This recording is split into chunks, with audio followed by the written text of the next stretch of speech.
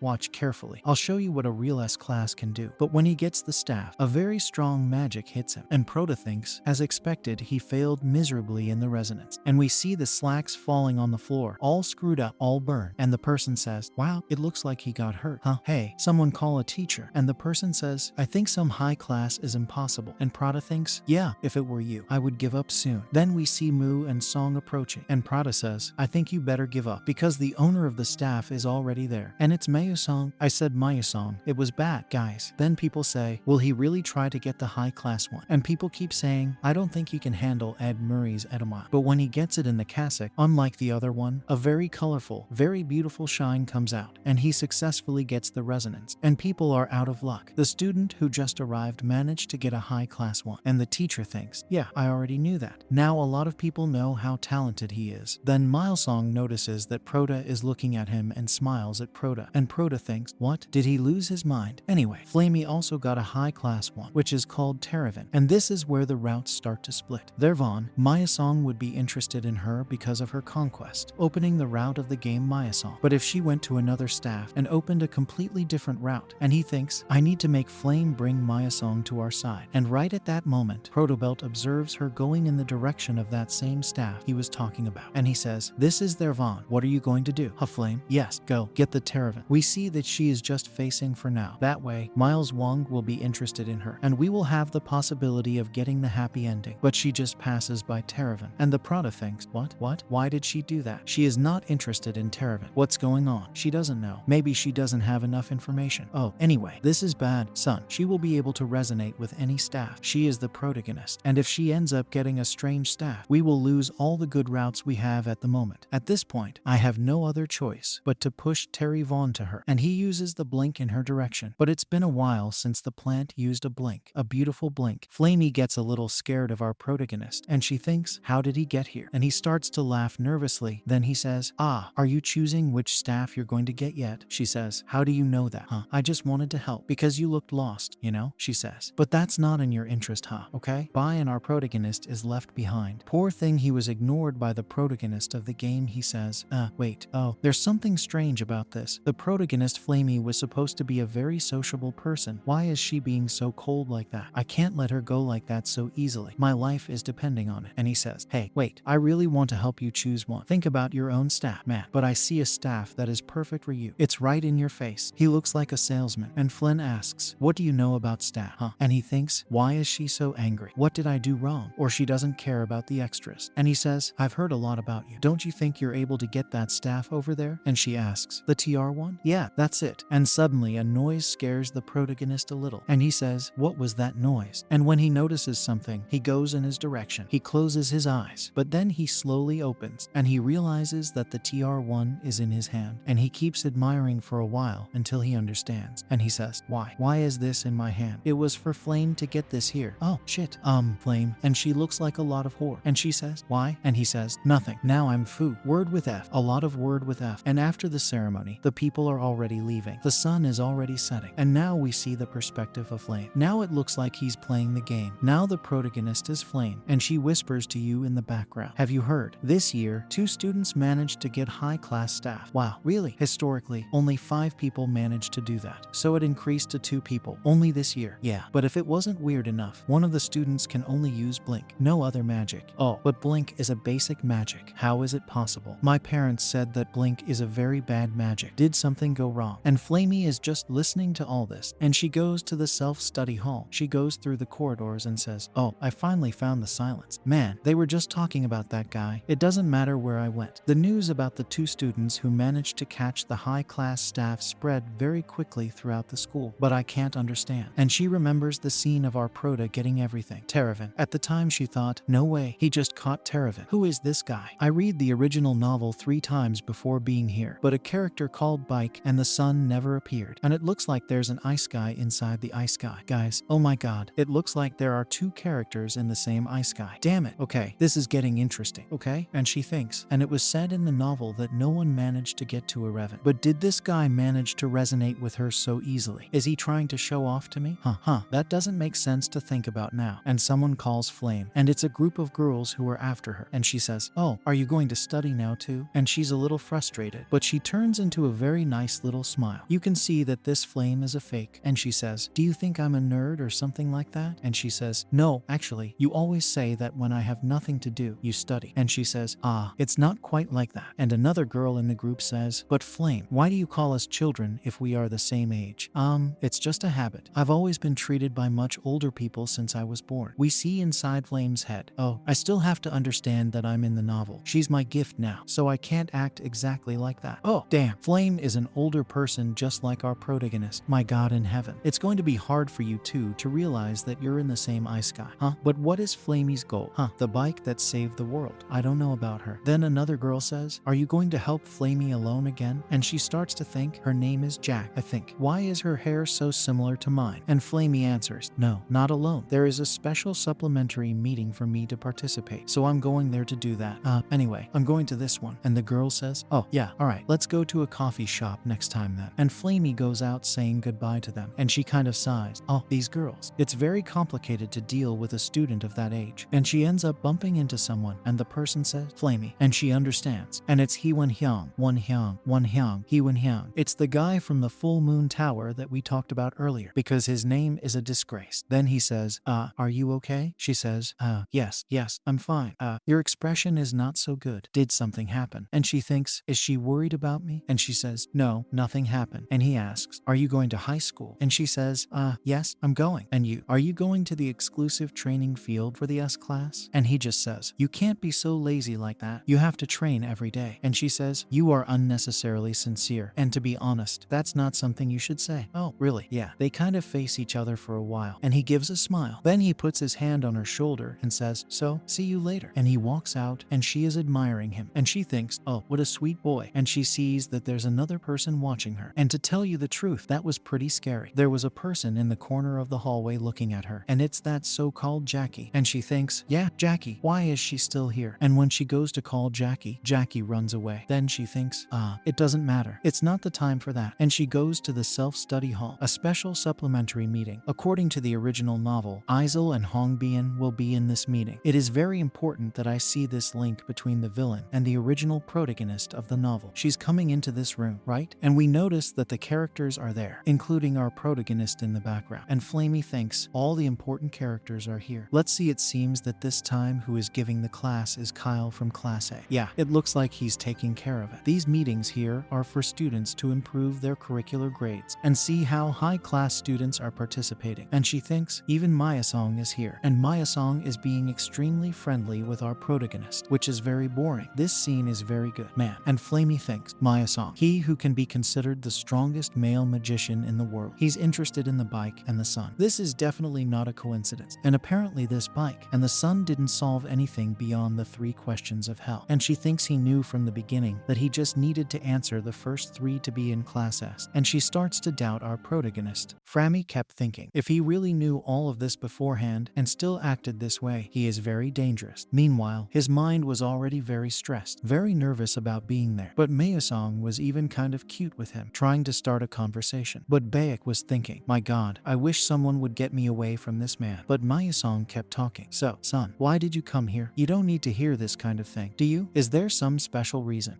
Actually, no, there's nothing special. And he thought, I just asked to be part of this because my grades were horrible. And why are you so interested in me? Then someone in front of him said, okay, enough of this nonsense. Today we are going to solve some world problem. Well, you know, the leveling test had some problems with a high level of difficulty, which earned the affectionate nickname 3 questions from hell, he said, and I only managed to solve one of them. And this guy, who is kind of quote unquote the nervous type in the class, like, why are there so many elite people here in this place? I was hoping to expand my influence by teaching some dumb nobles. But then he sees someone who catches his attention. He sees our protagonist and the sun and says, no, this is actually my chance. I heard that this bike and the sun had the worst grade, so I'll show you how much better I am than him. Then he starts writing on the board with the chalk and says, first I'll show you how to solve it. This problem is actually a trap. This problem tries to lead you astray. Meanwhile, people are realizing what he is talking about. But Mayu Sango seems like a piece of trash. Seems like you're in love with the protagonist. Dude, stop looking at the protagonist. Dude, guys, what's up with your soul? I don't want you to melt. And Mailson says, hey, what do you think? Do you think he's right? And he just smiles at our protagonist. What kind of question is he asking me now? What do you mean do I think he's right? First of all, I don't even know. I don't know what he's planning to do. Anyway, let's be honest, right? Then he answers Moilsong if he thinks the guy is right. He says, no, I'm not sure. And the guy in front of him is shocked by this, right? And people start whispering, is that it? Is it Baek and Sun? Is he saying that Kyle is doing everything wrong? This causes even more bugs. And Baek starts looking around, realizing that people are talking about him.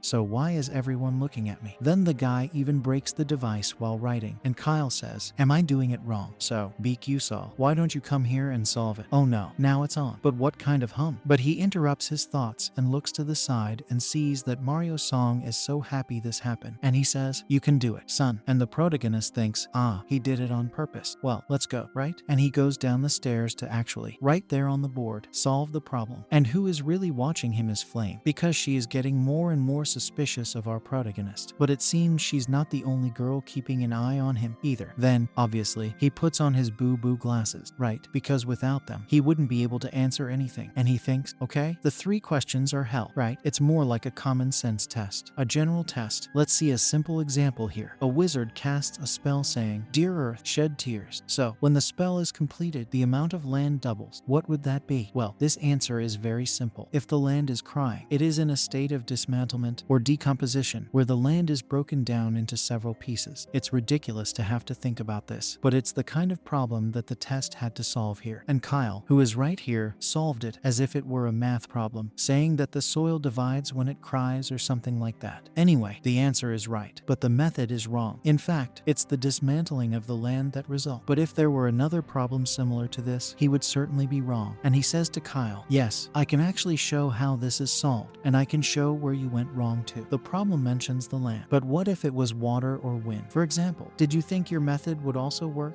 I would use a different method. Yes, but then you would have to do everything differently. Or was it just by luck that you got the answer right? Not because what you did was what the test wanted you to do. And Kyle will shout and say, that's it.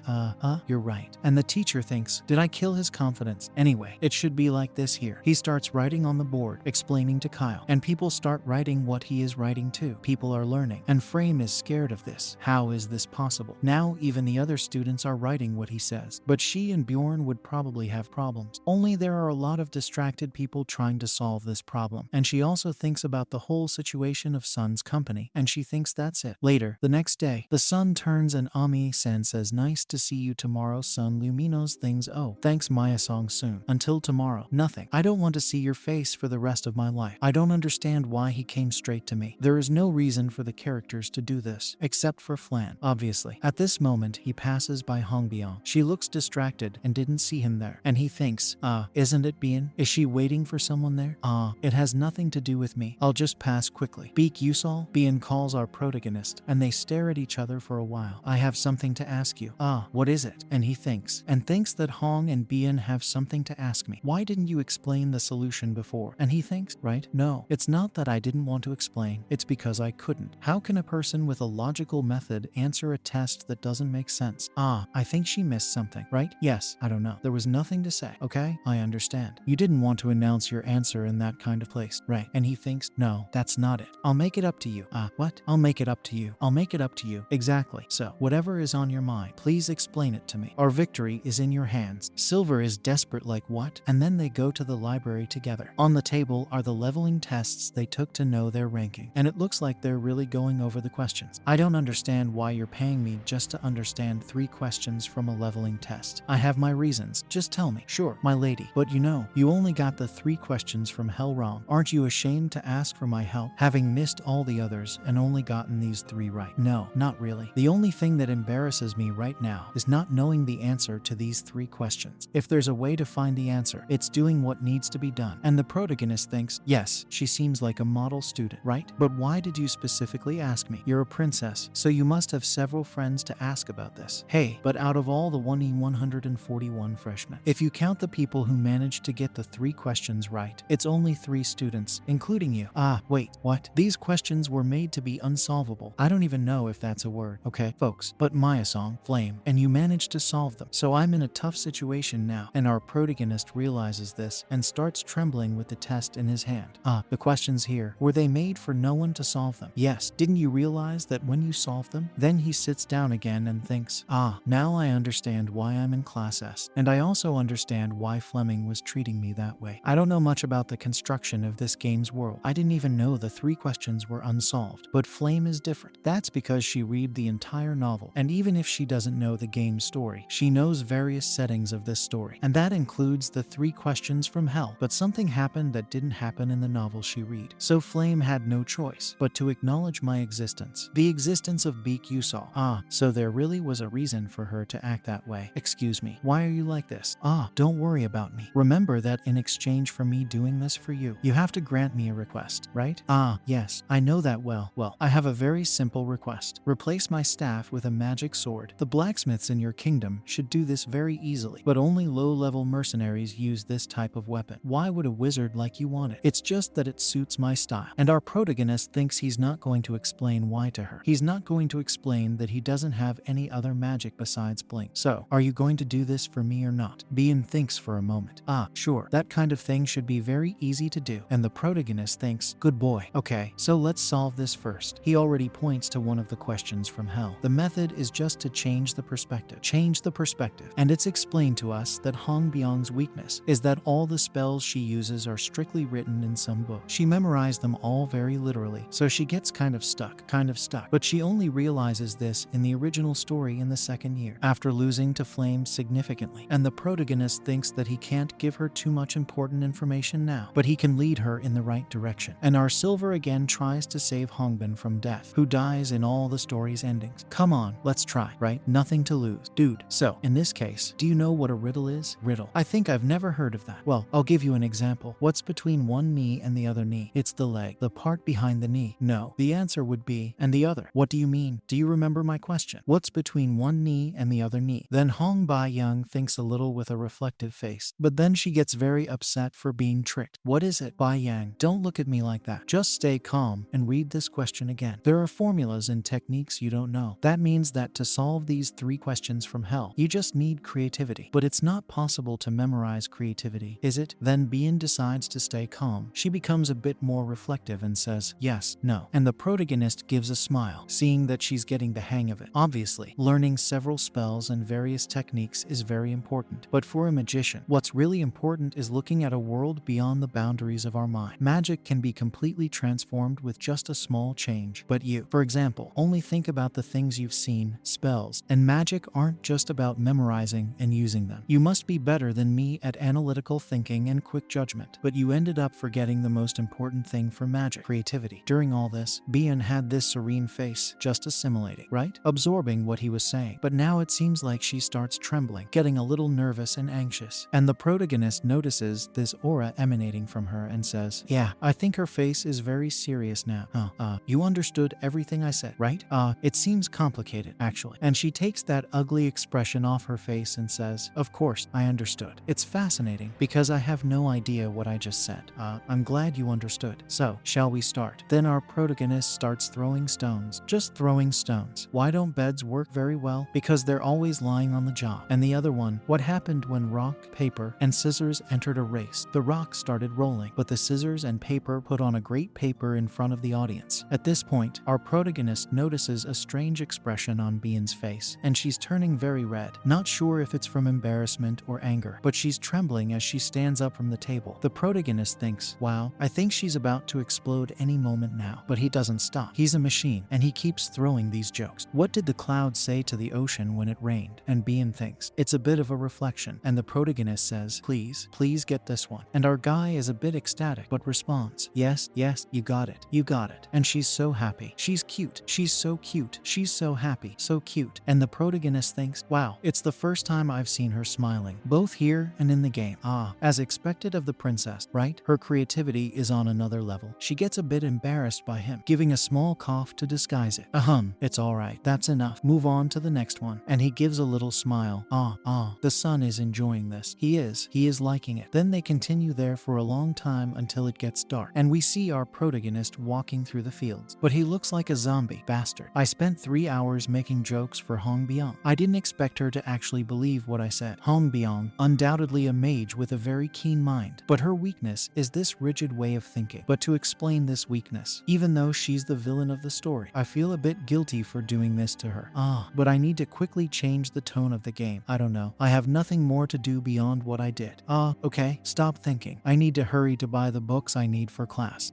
Is it this way? I don't remember. I found it. Coming out of a very messy cabin. To be honest, it doesn't look like a library. Okay, folks, I was wrong. It was a library, yes, but a very messy library. This place here is kind of precarious, isn't it? But I know. The owner of this bookstore here has the bad habit of watching customers while pretending to be asleep. And this bookstore here doesn't even have a name. But what I'm looking for here are Mela's study notes. The student who graduated as the best student of the academy 10 years ago. This book is hidden here. During the game, to take the class, you just click yes or no. You really need a book, and a big one. And moreover, depending on the book you use, it can directly interfere with what ranking you will get in the academy. As he walks through this messy place among these old books, he thinks, at first I bought books from the most famous bookstores here, but over time I discovered that there are good books in this type of bookstore here that doesn't even have a plate.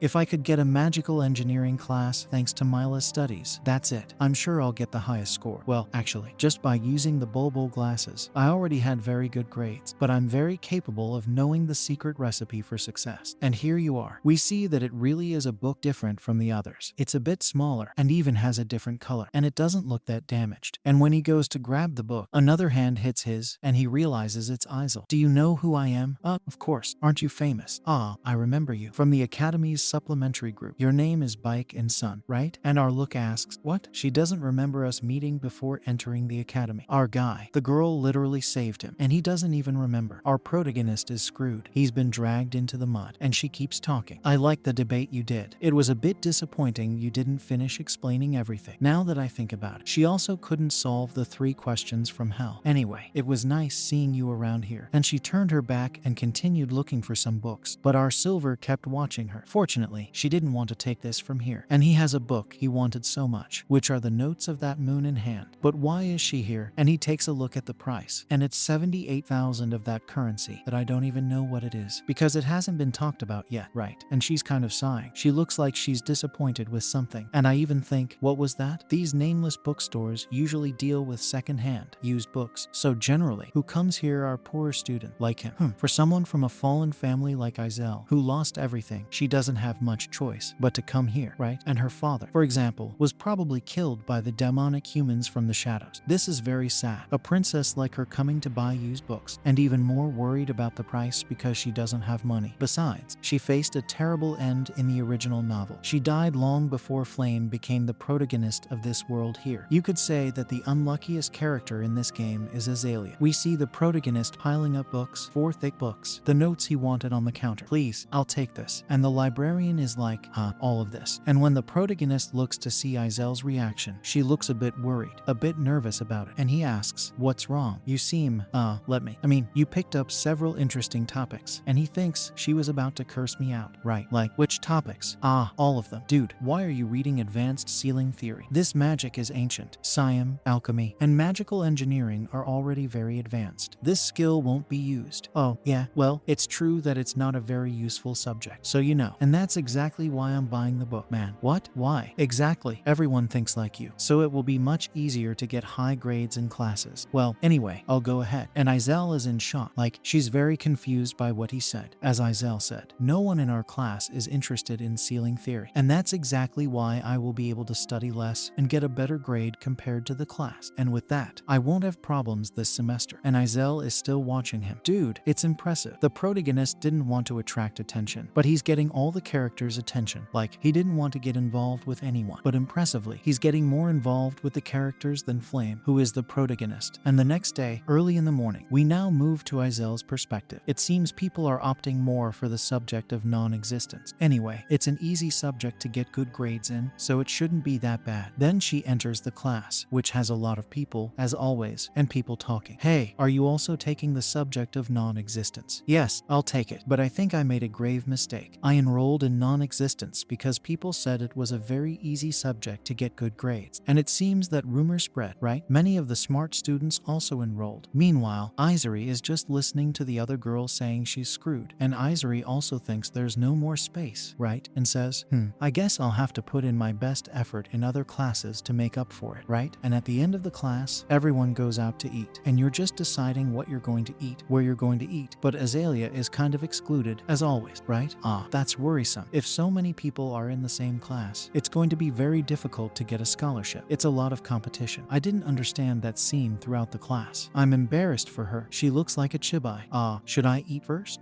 Let's see. It looks like I have 60 lunch tickets this semester. I think I'll buy a bread today. But someone catches her attention. And guess who it is? A person who doesn't want to attract attention, but seems to signal Brett himself, the most discreet protagonist there is. Beak Yusol. What is he doing here? Oh yes, it's a class, but there are so few students here, and everyone who is here took very dubious notes. This class here seems to have been cancelled due to the number of students being very few. And if I get a chance for this class, I think I can improve my grades without spending much time. And if I use the remaining time to study other subjects, I think I'll get a better scholarship. And we see that she is more determined in this. By the way, did you know that in this subject, it was easy to get grades? Did he plan all his classes to make his life easier? And the view Izel has of our protagonist is as if he were an evil genius. She stares at him a bit more and thinks, no, I'm sure it's just a coincidence. Meanwhile, in Beak Yusol's class, let's listen a bit about it. The professor is saying, I'm sure all of you here know the origin of magic, but as the founder of magic, the white sorcerer spread magic throughout the world. Humans and other species also learned magic, and this guy is Professor Legend, the professor of divine moon studies. So, he classified the elves' magic as natural class, and the dwarves as material magic, and as for humans, as you well know, it's elemental magic. Anyway, he traveled to the skies. At first, he keeps talking and talking, but now it's time to see what our protagonist thinks. And he thinks, my god, how am I going to endure this for 3 whole years? Coming to school at this age I am. He begins to reflect, well, actually, this is just my guess. But after all, what is Isel doing here? We see that she is sitting next to our protagonist. I don't remember any main character in the story taking this class here. Well, that's not my fault. And the professor continues talking about it. But human curiosity was not limited to elemental magic. Human magicians traveled all over the world, stealing magic from other species. But even so, Still, they were not satisfied, but they had already reached the limit. They couldn't learn anything more than they already had. So, the founding mage left 12 divine moons behind and disappeared completely. You have 12.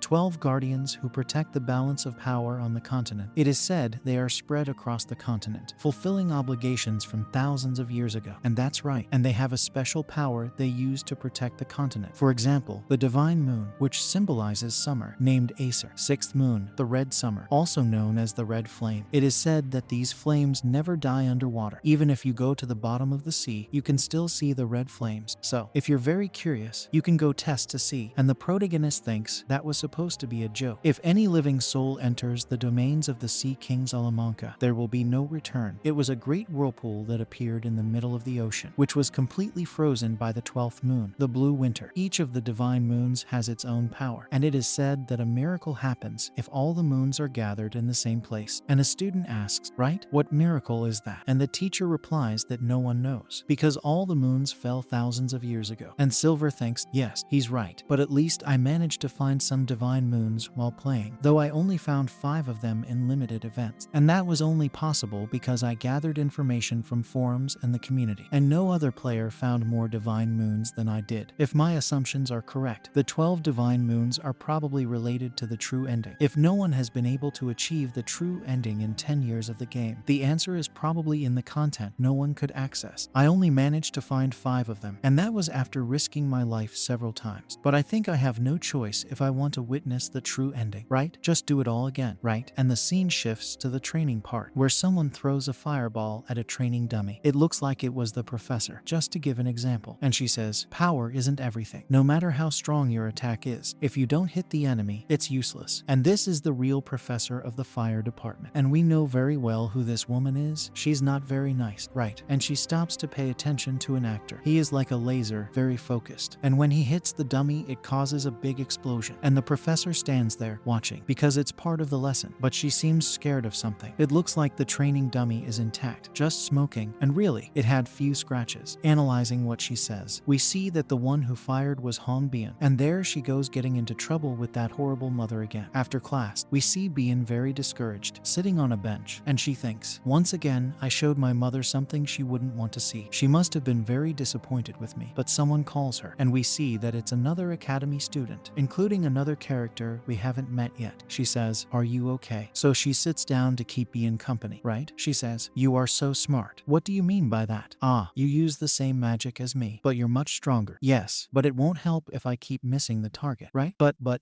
you are already amazing, princess, and that's very cool. To be honest, I've heard about you since I was younger. Meanwhile, Bian tries to remember who she is and says, ah, right, she's also a fire-type mage. What was her name? Was it Ah Chuang? I think I've heard that. And apparently, it is explained to us that she is a new level of genius in fire magic. It's like another level of fire magic. But I thought even so she wouldn't compare to my magic. And she talking with Chuang must be very good to have as good aim as yours. Ah, but if you practice more, I won't even compare to you. Then Bian gets up and says, stop talking nonsense. But anyway, talking with you made me feel better, so goodbye. But we know very well that you can't trust anyone. Okay, in an academy craftwork, look at the look she gave Bian. Look at that look. She wants to murder Bian. And later, on the same day, with the sun setting, the princess finally arrives home, and the maid calls for her and says, welcome, princess. And she is Han Bian's personal guard, Yi Terran. And Terran already makes a hot drink for Bian and brings her favorite candy. You think I don't remember her favorite candy that appeared on the list? It's ginseng candy. Terran continues talking. I'm here to talk about the staff reform you asked me about earlier. The staff is so good that they said it would be made into a large-scale magic sword. But I still have something a bit questionable. Questionable? I heard, princess, that these staffs are constantly draining the owner's mana. Like a demonic weapon. Just a little different from that. Man, there is inconsistent resonance with the energy. No way, no chance. Draining the user's mana and resonating with nature's mana. How is that possible? Why is there such a bad high-ranking staff? Princess, by the way, it's because of this property that it is high level. Wait, what do you mean by that? Actually, the original ability of this staff was much greater than a high rank, maybe even a legendary rank, but because it drains so much mana from the user, it was downgraded to a mid-high rank. What? High level? How could a student know that? I'm also confused about that, ma'am. Oh, I know. I knew the staff wasn't there to get this on purpose, but even if some student tried, I don't think anyone could use it. Well, I don't really understand the properties, but that commoner who asked for it must understand. And she drinks drinks the tea again. Actually, he is a unique person. And now the scene takes place a few days after the official start of the semester, and Baek was in a class now, and the professor is explaining. Magical attacks must be manipulated with more detail than any other type of magic, and that's why this mana orbitology class is mandatory. And this is the professor of mana orbitology, Carlin. From today, for your duels, you will learn orbitology with a focus on aiming and shooting. So, how about we discuss this? Summarizing the formula for you. There is someone running at 712.6 meters per second, and summarizing, what the professor wants from them is to make a calculation to predict the trajectory that this person will be coming in your direction, to know when they will arrive to hit the magic. Everyone is silent for a while, thinking, reflecting on the subject, and some students start talking about all the attributes the professor could choose. It's water. There's something specific about water, because if you are not someone who has water as your main attribute, there is no way to answer this. Is he trying to trick us? Meanwhile, the potato. Oh, this is so boring. Why are these classes harder than the Korean ones? But he notices the teacher is looking right at him as he's gossiping, and the teacher says, Baek, come and solve this. Ah, right. Damn, I was picked. A little while later, he manages to solve the entire formula, and honestly, I don't know if he actually solved it, or if it was because of his boo-boo glasses. And obviously, the professor is impressed that he solved the formula perfectly. Good job, student. You solved it with some ease. To be able to organize the Ridge-Rieborg equation so simply, is your main attribute water?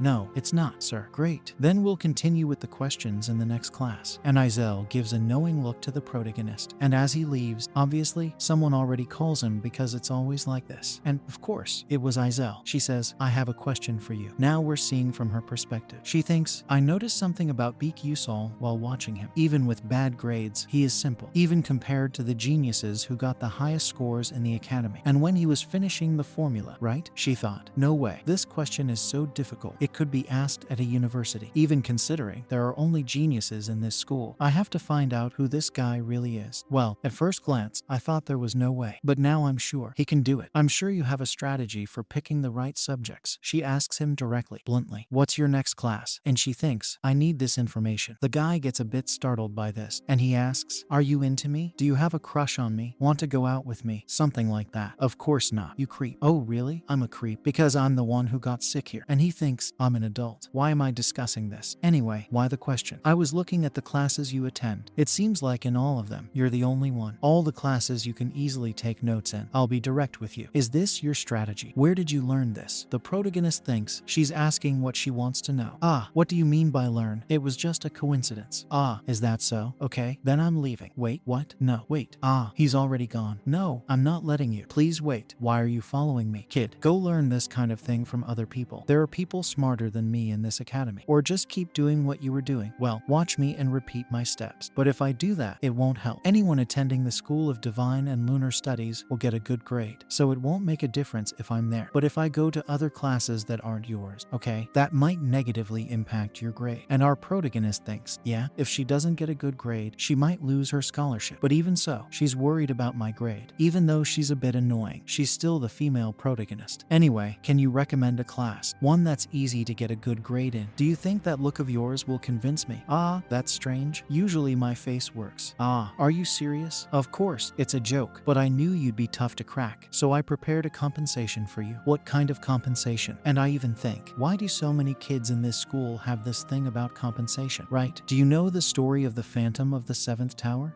Yes, I know a little. Really?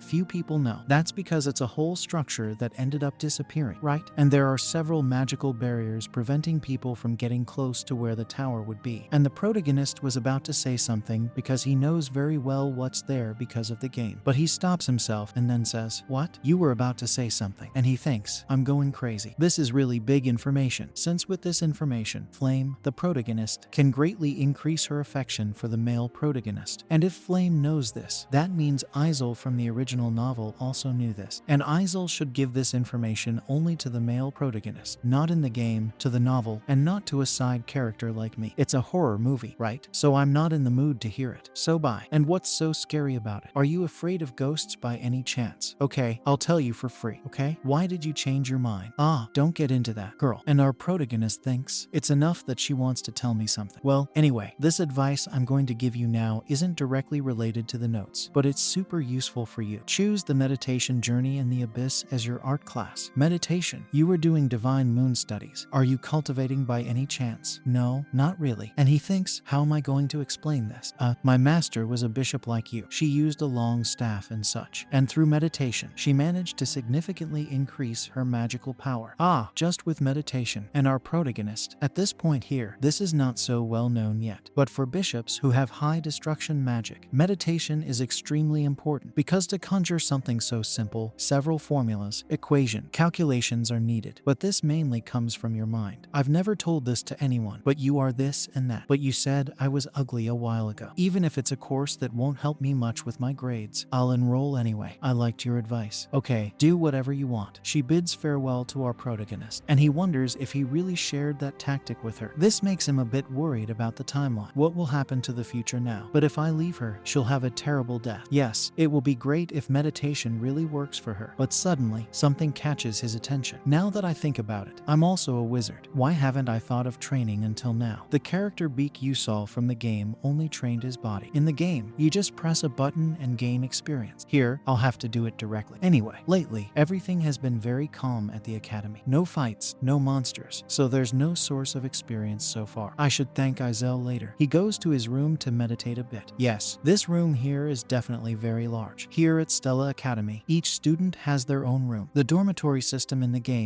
is just an extra that you can decorate and use for fun. But for Beak Yusol, it's the only home he has since his village was burned down. The better your class, the better your dormitory. The room size is the same, but some details are different. And obviously, Class S has the best rooms. And he thinks, yes, I was feeling a bit lonely, but now I have a reason to be alone, right? He takes a deep breath and begins to meditate. The statues aren't the most important thing. Actually, I need to get used to this body I'm in now. In the game, Bike and the Sun is a genius who managed to manifest a spirit, taking advantage of the mana circulating in and out of his body. No one ever knew because no one paid attention to Beak Yusol in the game. In fact, he wasn't supposed to be a mage. He's a master swordsman, the only one who managed to reach the highest point of swordsmanship. And Silver thinks, I need to follow this path once again. Mana with my inhalation. And it is explained to us that skills don't just evolve with experience. You need to keep using the skill for it to evolve. This means that all you need to do is keep going. It's training. And our protagonist is meditating until the sun rises. And he was still there, very focused. And he finally manages to achieve what he wanted. He is surrounded by a golden aura. And he thinks, so this is the feeling that the Beak Yusol from the game must have felt. For someone who has had mana leakage syndrome since youth, this is weak, but I can feel it. And the system notifies that his mana leakage syndrome has leveled up and that the blink skill has also leveled up. Great, now I'm a bit tired. I will find the true ending no matter what. And in the next scene, we see some plains with a lot of grass, a very green grass, by the way. Looks like the Windows 98 background. And we see that the students are in this plain. It is explained that the Stella Academy dome is in some sort of alternative dimension, a pocket dimension, making it so that this space and everything in it can be freely manipulated. All sports events, as well as other types of events like dungeons, gates, and even monster training, are all done here for this reason. We see that there are many people there, several students on this grass, and we are now seeing this from Flame's perspective. The first 100 students are from the two classes of Class A, and the other 41 are from Class S. If this were the novel, it would be 39 from Class S. I expected it to be 40, including me. But where did this Bike Yusol come from? In the original novel, there were 1 on 140 students in the first year. With my addition, it would be 1E141. So, Bike Yusol was in the original novel. Well, anyway, I won't think about that now. Let's solve everything calmly. After all, I'm the only person. Yes, but our protagonist created the game, and so what? Well, anyway, the class should start soon. And suddenly, she hears another conversation happening. They are talking with Prince Jeremy. He's all charming, throwing his charm around, and Flame knows very well who he is. This is the prince. In the novel, he was completely obsessed with Izel, but was rejected, and in the end, he ends up becoming a villain. He seems kind, but each of his actions is well calculated, and you must be careful not to get close to him. But at the same time, he turns to her and says goodbye. Yes, he is definitely cute, but I can't understand why there are so many people hanging on to his every word. Among the groups I have in the academy, certainly the one that stands out the most is the OK group, but I need to pull myself together. Now that this world is my reality, I need to prepare for what's coming. And Jeremy seems to be interested in Flame. It looks like he changed his passion. He likes her. And the professor in charge is Lee Han-wall, and he says, let's start with a simple training before starting the day's lesson. I need to know your own skill level before I can do this lesson and teach you the right way. And if you don't like it, it, well, keep it to yourself. As you already know, we teachers have the right to add and subtract points from students. Keep in mind that below a certain number of points, you are expelled. Now I'll explain the training. We will do a simulated training in a dungeon. We will use phenomena that actually happen in dungeons with monsters to test you. You will receive 4 points for defeating a level 1 monster and 8 points. The top 5 students will receive a small reward and some privileges in our store. Students with 0 points will have points deducted. If you are hesitant to do this alone, you can form teams, but know that the points will be divided among the whole team. If you manage to eliminate another student, you gain all their points. That's it. Good luck to you. And he simply disappears, and suddenly everything starts to shake. The students become frantic, feeling the ground tremble intensely, and then several enormous roots begin to emerge from the ground. Flame thinks, this is Jack and the Beanstalk's foot. And that's it for today, folks. I hope you enjoyed it. Let's wait for more chapters to be released so we can make another part. Don't forget to like and subscribe to the channel. The comment that gets a heart will be supporting character protagonist. See you next time. Bye.